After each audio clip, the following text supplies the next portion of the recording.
Good morning. Isho മിശിഹായ്ക്ക് സ്തുതിയായിരിക്കട്ടെ. എല്ലാവർക്കും സുഖമാണോ? ദൈവം അനുഗ്രഹിക്കട്ടെ കേട്ടോ. ഈ ദിവസം പ്രത്യേകമായിട്ട് നിങ്ങൾക്ക് വേണ്ടി പ്രാർത്ഥിക്കുന്നു. പ്രിയപ്പെട്ടവരെ, ഇന്ന് നാം പുതിയ വചനം പഠിക്കുന്നതിന് മുമ്പായി ഇന്നലെ പഠിച്ച വചനം ഒന്നുകൂടി ഓർത്തെടുക്കണ്ടേ? അത് ലേവ്യരുടെ പുസ്തകത്തിൽ നിന്നായിരുന്നു. ലേവ്യരുടെ പുസ്തകം 25-ാം അധ്യായം 18-ാം വചനമായിരുന്നു. നിങ്ങൾ എൻ്റെ നിയമങ്ങളും കൽപ്പനകളും അനുസരിക്കുകയും അനുഷ്ഠിക്കുകയും ചെയ്യുക, എങ്കിൽ നിങ്ങൾ ദേശത്ത് സുരക്ഷിതരായിരിക്കും. അതായിരുന്നു ഇന്നലെ പഠിച്ച വചനം.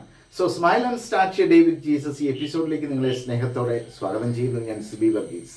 ഇന്നത്തെ വചനം എസെക്കിയേൽ പ്രവാചകന്റെ പുസ്തകം 2-ാം അധ്യായം 2-ാം വചനമാണ്. വളരെ സുന്ദരമായ, ഞാൻ ഇപ്പോഴും ഓർക്കുകയാണ്, ചില സമയത്ത് ഞാൻ ശ്രദ്ധിക്കാതെ പോയൊരു വചനമല്ലേ എന്ന് ഞാൻ ഓർക്കുകയാണ്. കാരണം ഇന്നലെ ഈ വചനം ധ്യാനകേന്ദ്രത്തിലിരുന്ന് വചനം കേട്ടുകൊണ്ടിരുന്നപ്പോൾ വചനം പറയുന്ന വൈദികൻ പ്രാർത്ഥന ലീഡ് ചെയ്യുന്ന സമയത്ത് പ്രാർത്ഥനയിലുടനീളം ഈ വചനം ഇങ്ങനെ ആവർത്തിച്ച് പറഞ്ഞു. അതൊരു അഭിഷേകമായി ജനങ്ങളിലേക്ക് നിറയുന്നത് അനുഭവപ്പെടാനിടയായി. അത് നിങ്ങളുമായി പങ്കുവയ്ക്കണമെന്ന് ആഗ്രഹിച്ചതുകൊണ്ടാണ് ആ വചനം തന്നെ ഞാനിന്ന് പങ്കുവയ്ക്കുന്നത്. എനിക്ക് ഒരുപാട് ഇഷ്ടം തോന്നി, ഒരുപാട് സന്തോഷം തോന്നി ഈ വചനം കേട്ടപ്പോൾ.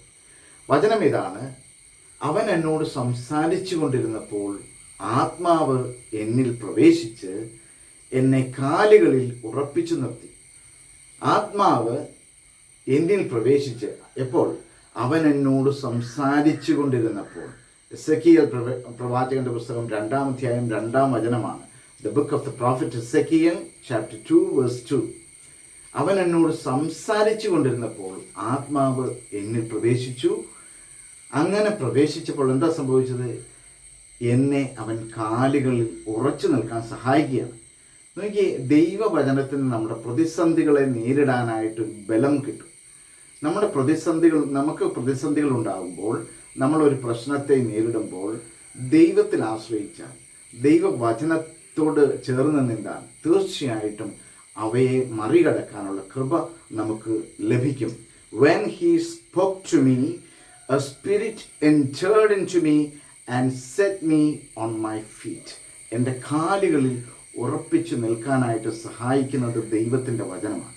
ദൈവത്തിനല്ലാതെ മറ്റാർക്കും നിൻ്റെ പ്രശ്നങ്ങളെ അഭിമുഖീകരിക്കാനായിട്ട് നിനക്ക് സാധിക്കില്ല. ബലം കിട്ടണമെങ്കിൽ നമ്മൾ പല വിധത്തിൽ ശ്രമിച്ചാലും ചില പ്രതിസന്ധികളെ തരണം ചെയ്യാനായിട്ട് നമുക്ക് സാധിക്കില്ല. പക്ഷേ ദൈവം കൂടെയുണ്ടെങ്കിൽ, ദൈവവചനം കൂടെയുണ്ടെങ്കിൽ, പ്രിയപ്പെട്ടവരെ, ഇവയൊക്കെ മറികടക്കാൻ, നമ്മുടെ കാലുകളിൽ ഉറച്ചു നിൽക്കാൻ സന്തോഷത്തോടെ ദൈവത്തോടൊപ്പം ചേർന്ന് നിന്നാൽ അതിന് സാധിക്കും എന്നുള്ള ശക്തീകരിക്കുന്ന ഒരു വചനമാണെന്ന്. ആ വചനം ഒന്ന് പഠിക്കണേ, ആവർത്തിച്ചൊന്ന് പറയണേ. നിങ്ങൾ ഈ വചനം കേൾക്കുമ്പോൾ മറ്റുള്ളവരിലേക്ക് എത്തിക്കാൻ, പ്രയാസങ്ങൾ അനുഭവിക്കുന്നവരുണ്ട്, അവരിലേക്ക് എത്തിക്കാനായിട്ട് നിങ്ങൾ മറ്റുള്ളവർക്കൊക്കെ ഒന്ന് അയച്ചുകൂട്. ആ വചനം അവർ കേൾക്കട്ടെ. ദൈവം നിങ്ങളെ അനുഗ്രഹിക്കും. പ്രത്യേകമായിട്ട് നിങ്ങൾക്ക് വേണ്ടി പ്രാർത്ഥിക്കുന്നു. ആമേൻ.